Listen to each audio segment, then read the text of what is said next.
Hello everyone, good morning. Hope you all are fine. I am Kiran Trivedi, continuing the lecture of SY BCom SAM 4, that is of Business Communication.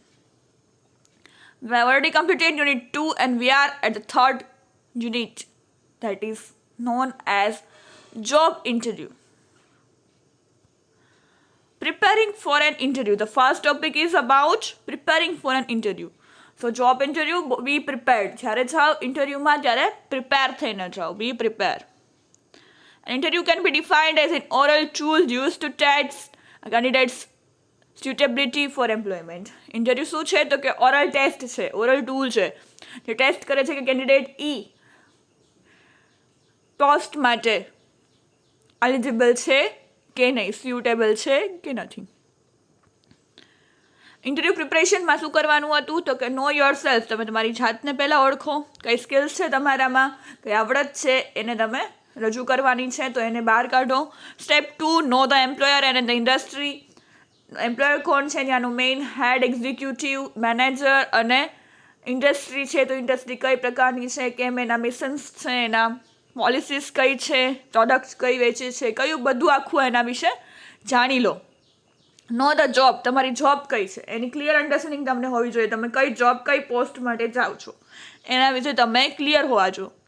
Know about interview questions and prepare your responses. તમારી post related તમને કેવા કેવા પ્રકારના question પૂછશે તો એના માટે પણ તમે પ્રિપેર રહ્યો. પર્સનલ અને ગોલ ઓરિએન્ટેડ ઘણા બધા ક્વેશ્ચન્સ પૂછશે. પાસ્ટ જોબ વિશેના, current job responsibilities, reason to change, એવા ઘણા બધા questions.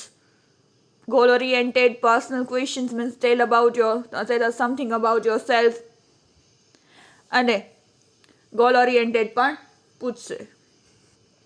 Then the fifth point is about step is know the interview arrangements. Location ક્યાં છે, કેટલી વાર પહોંચતા થશે, લેટ ન થાવ. એટલે એકવાર ત્યાં જઈને જોતા હો કેટલું દૂર થાય છે, ત્યાં કેટલી મિનિટ પહોંચતા થાય છે, એટલે અર્લિયર પહોંચી જાઓ, તમને લેટ ન થાય ઇન્ટરવ્યુના પ્લેસ પર પહોંચવા માટે. Next step 6 is attend a job interview seminar or training program. You can attend a job interview seminar conducted by an expert to equip yourself for a job interview. So placement consultant arrange for mock interviews. Such interviews will go use simulated experience of facing an interview panel. Job interview placement જે કરતા હોય એને મળી આવો, એની પાસેથી તમે અમુક જ્યાં પ્લેસમેન્ટ હોય એની જગ્યાઓ જાણો અને પછી ત્યાં જઈને રિઝ્યુમ્સ આપીને તમે ઇન્ટરવ્યૂ આપવા જાઓ. આ બધી સ્ટેપ્સ ધ્યાનમાં રાખીને, પરંતુ એમાં બોડી લેંગ્વેજ, ડ્રેસિંગ, ડોક્યુમેન્ટ એ બધું પણ ઇમ્પોર્ટન્ટ છે. Next point is our second point is all about body language in job interview. Job ઇન્ટરવ્યૂમાં બોડી લેંગ્વેજનું કેટલું મહત્ત્વ છે ઘણી વાર કહેતી હોઉં છું. લુક કોન્ફિડન્સ, નર્વસ, નખ ઓલા કરતા હોય કે ત્યાં તો એ પેનનું ઢક્કન ખોલબંધ કરે તો that is shows that you are nervous. So don't do that. Look, smile, win first impression, confidence, handshake, perfect dressingમાં આવવાનું છે. Body language is a very important aspect of a job interview. You communicate with body language than words in a job interview. જો તમે body લેંગ્વેજથી તમે તમે એની અસર પાડી શકો છો એટલી તમે વર્ડ્સની પણ નથી પાડી શકતા. You can say what you want during a job interview, but if your body language tells a different story, you may seem insecure, unreliable or arrogant. તમે ભલે બોલતા હો કોન્ફિડન્ટલી, પણ જો તમારી બોડી લેંગ્વેજ કંઈક અલગ બોલતી હોય તો તમે જે બોલો છો એની અસર પડતી નથી. Smart job seekers know how important choosing the right words is when communicating with prospective employers. તો કે છે સ્માર્ટ જોબ સિકર, જે સ્માર્ટ જોબ સિકર જેના જોબ જોઈ છે ને સ્માર્ટ લોકો છે, ઇન્ટેલિજન્ટ લોકો છે, ક્લેવર સ્ટુડન્ટ્સ છે, એ લોકો દે નો દેટ કે કઈ રીતે કેવા શબ્દો બોલીને એમને ઇમ્પ્રેસ કરવા અને એમના સામેની વ્યક્તિ ઇમ્પ્રેસ થઈને અહીંયા આપણને પોસ્ટ માટે જોબ આપી દે તો એ કઈ રીતે એમને ઇમ્પ્રેસ કરવા. But what about non verbal communication? આ તો શબ્દો દ્વારા આપણે ઇમ્પ્રેસ કરીએ છીએ, પણ નોન વર્બલ કોમ્યુનિકેશન વગર શબ્દનું કોમ્યુનિકેશનમાં શું? Here are some tips on how effectively let your body do the talking in job interview. હવે નોન વર્બલ કોમ્યુનિકેશન કઈ રીતે થાય છે એ હવે આપણે સ્ટેપ બાય સ્ટેપ એની ટિપ્સ આપેલી છે એ જોઈએ. First is making a great entrance. એ તમે એન્ટર થાવ છો that is a great entrance હોવું જોઈએ તમારું. તમે આવો તો સામેવાળી વ્યક્તિ પર તમારું ઇમ્પ્રેશન પડી જવું જોઈએ. Communication experts believe that the interview starts even before you get to the interview room. તમે ઇન્ટરવ્યૂ રૂમમાં એન્ટર થતા ને ત્યાં જ તમારું ઇન્ટરવ્યૂ જો છે સ્ટાર્ટ થઈ જતું હોય છે એન્ટર થાવે પહેલાં જ. You don't know who could be in the parking lot with you, looking at you from a window or standing next to you in the elevator. તમને ખબર નથી હોતી કે તમારી સાથે કોણ ઊભું હોય છે, તમારી બેન્ચની બાજુમાં કોણ બેઠું હોય છે, તમને બારીમાંથી કોણ જોતું હોય છે, અને તમારી સાથે લિફ્ટમાં પણ કોણ હોય છે એ તમને ખ્યાલ હોતો નથી. ત્યારથી જ તમારું ઇન્ટરવ્યૂ તમને ઓબ્ઝર્વ કરવાનું સ્ટાર્ટ થઈ જતું હોય છે. Your body should tell anyone who might be watching that you are confident and calm. Your body should tell. બેઠા હો તમે જે રીતે વાત કરતા હોય, તમે જે કોન્ફિડન્ટલી બેઠા હો એ જ બતાવી દે છે કે તમે કેટલા કોન્ફિડન્ટ છો અને શાંત છો.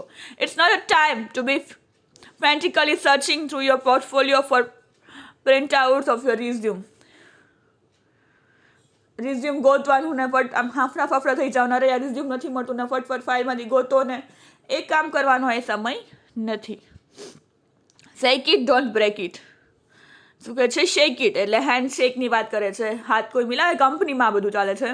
સ્કૂલ ટીચર્સની જોબમાં હેન્ડ શેક ના હોય, બટ કંપનીમાં કોઈ બિઝનેસમાં જોબ કરવા જાય ને તો એ લોકો હાથ મિલાવે તો મિલાવાનો. Don't wait for the other person to initiate the first handshake. કંપનીના બિઝનેસની વાત કરું છું કે એમાં કોઈ સામેવાળી વ્યક્તિ હાથ મિલાવેની રાહ નથી જોવાની. You have to go ahead and initiate the first hand shake if you can. First hand shake. Hello, good morning sir, how are you? This shows that you feel confident and that you are ready to start the interview. એ બતાવે છે કે તમે ready છો interview માટે અને તમે confident છો. But you should be careful but by not being overly aggressive in handshake. Overly aggressive આમ just handshake means handshake. Aggressive થઈ જવાનું નથી. It is advisable to practice with a friend before the interview to find the right balance. કઈ રીતે તમે બેસો, handshake કરો, enter થાવ કોન્ફિડન્ટલી, તમારા ફ્રેન્ડ સાથે તમે પ્રેક્ટિસ કરી શકો છો. Remember that you are going to be shaking with your right hand. Always right હેન્ડથી જ હેન્ડશેક કરવાનું છે, જમણા હાથે રાઇટ હેન્ડ.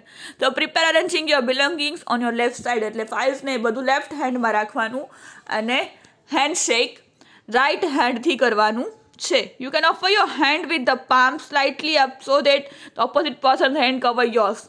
તમે રીતે ધીમે ધીમે હાથ લો તો એને ખબર પડી જાય કે હેન્ડશેક કરવા માંગે છે, એટલે એ પણ પોતાનો હાથ આપે અને હેન્ડશેક થાય અને હેલો ગુડ મોર્નિંગ વિશ થઈ શકે છે. It is also an indication that you are giving them status. એ લોકોને તમે સ્ટેટસ આપો છો, માન આપો છો એ પણ બતાવે છે. It is not good to cover the other person hand with an hand you are not shaking with. એવું નહીં કરવાનું ખાલી આમ હાથ લઈને મૂકી દેવાનું છે, ફટાફટ સરસ હેન્ડશેક કરવાનું. It can be considered as a sign of dominance. તમે ડોમિનન્સ છો એની સાઇન બતાવે છે. If you sweat a lot is better to wipe your hands before shaking hands. જ્યારે અંદર જાઓ ત્યારે હાથ લૂછીને જવું હોય, કોઈના હાથમાં પરસે આવડતા હોય, કોઈના નર્વસનેસથી થઈ જાય તો હેન્ડ લૂછીને જવાનું, wipe. Avoid giving a soft handshake. This may give an impression that you feel uncertain. સાવ આમ હાથ ડળીને મૂકી દેવાનું, ફટાફટ લઈ લેવાનું, ડરમાં એવું નહીં કરવાનું. પ્રોપર હેન્ડશેક કરવાનું. Maintain eye contact. Third point is body લેંગ્વેજમાં eye contact. You should enter the interview room with a natural smile. Natural smile સાથે એન્ટર થવાનું. You would maintain constant eye contact with a conversation partner. જેની યાર તમારી conversation થાય છે, વાતચીત થાય છે, જે તમને ઇન્ટરવ્યૂ લે છે એ આખી પેનલ, જે 3-4 જણા જે લોકો એક્ઝિક્યુટિવ હેડ જે લોકો બેઠા હોય છે એમની સાથે તમારે આઈ કોન્ટેક્ટ મેન્ટેન કરવાનો. If you eyes go away from your conversation partner, it may give negative impression to the opposite person. You may seem insecure, dishonest, indifferent or arrogant. જો તમે એના પરથી ધ્યાન દઈને તમે આમ નીચે જોવા માંડો તો ખબર પડી જાય કે આ નર્વસ છે, આને કંઈ આવડતું નથી, આ ડિસોનેસ્ટ છે, ઇન્ડિફરન્ટ છે, એરોગન્ટ છે અને એને ઇન્ટરેસ્ટ નથી અને ડરપોક છે, અહીંયા ઇન્ટરવ્યૂ નહીં આપી શકે. Sit up straight. It's very important to maintain a correct posture while sitting in a chair during a job interview. જે આપણે અત્યારે બેસવાની ટેવ છે, ટેકો દઈને સરસ મજાનું વળીને એવી રીતે નહીં બેસવાનું, સ્ટ્રેટ સીધું બેસવાનું. If your seat has side rails, You may be tempted to lean to the left or the right, but avoid doing this. ઓલી વ્હીલચેર હોય તો આખી આમ ડાબી જમણે થઈ શકે છે, બટ યુ સિટ સ્ટ્રેટ. વચ્ચે એ રીતે બેસવાનું, ચેર જોઈને જ બેસવાનું કે કઈ રીતે ચેર હલશે નહીં અને કોન્ફિડન્ટલી સરખી રીતે આખા ઇન્ટરવ્યૂ દરમિયાન ચેર મને નડશે નહીં અને હું સરખી બેસી શકીશ. જોઈને બેસવાનું, બટ અવોઇડ ડુઈંગ ધીસ.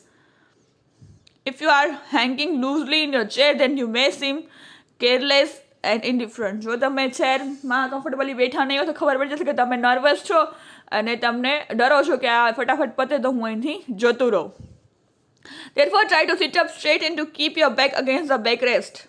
સીધા સરસ મજાના ખુરશી ઉપર ગોઠવાઈ જાઓ. Do not lean forward too much. Also make sure that you take care of the opposite person's personal space. સામેવાળી વ્યક્તિ કોણ છે એને દેખાય સરખા તમે સારી રીતે તમારી ઇમ્પ્રેશન પાડી શકો એ પ્રમાણેની સામે બેસવાનું છે. Next is stay calm and sit quietly. શું છે? સ્ટે કામ, શાંત રહો અને શાંતિથી બેસી જાઓ. સ્માઇલ સાથે એન્ટર થાવ. May I come in sir, may I sit કરીને બેસવાનું, એમને બેસી નહીં જવાનું. મે આઈ કમ ઇન, યસ કે પછી એન્ટર થવાનું. સ્માઇલ સાથે એન્ટર થવાનું. Then you have to ask, કાં કહેશે સિટ ડાઉન તો થેન્ક યુ કરીને બેસવાનું. ત્યારે તો પૂછવાનું મે આઈ સીટ, કહેશે યસ સિટ ડાઉન અને કહ્યું થેન્ક યુ કહી thank you sir, thank you ma'am કહીને બેસવાનું. Some people can not seat quietly in a chair. અમુક લોકોને શાંતિથી બેસવાની આદત ન હોય તો કીપ શેકિંગ ધેર લેગ્સ હલાવતા હોય. This conveys negative feeling to the opposite person. સામેવાળાને નેગેટિવ ફિલિંગ તમારા માટે આવે છે. You should try to balance between movement and formal posture. પોસ્ચરની રીતે બેસવાનું છે, મૂવમેન્ટ કરવાની નથી. Too much of movement of hands and arms could be distracting. વધારે પડતા હાથને પગ હલાવો તો એને ખબર પડી જાય કે આ ડિસ્ટ્રેક્ટ કરે છે ને આ નર્વસ છે, આ કોન્ફિડન્ટ નથી, આને આ પોસ્ટ પર લઈ આવવા જેવો નથી. But at the same time you have to make natural movements of hands and arms to convey the message that you are confident. પણ તમારે એવી અમુક મૂવમેન્ટ્સ કરવાની રહેશે કે જેનાથી ફીલ થાય કે તમે કોન્ફિડન્ટ દેખાવ છો. So this are the points. કયા જોયા? મેકિંગ અ ગ્રેટ એન્ટ્રન્સ તમારું ઇમ્પોર્ટન્ટ છે. Shake it not break it. Hand shake કરો. Maintain your eye contact. Sit up straight બેસો અને stay calm and sit quietly. These are the points to be considered in while preparing for an interview. Or body language is must. Body language નું શું મહત્વ છે ઇન્ટરવ્યુમાં? It's all about today's lecture. We'll continue in the next lecture. So thank you for listening. Have a nice day.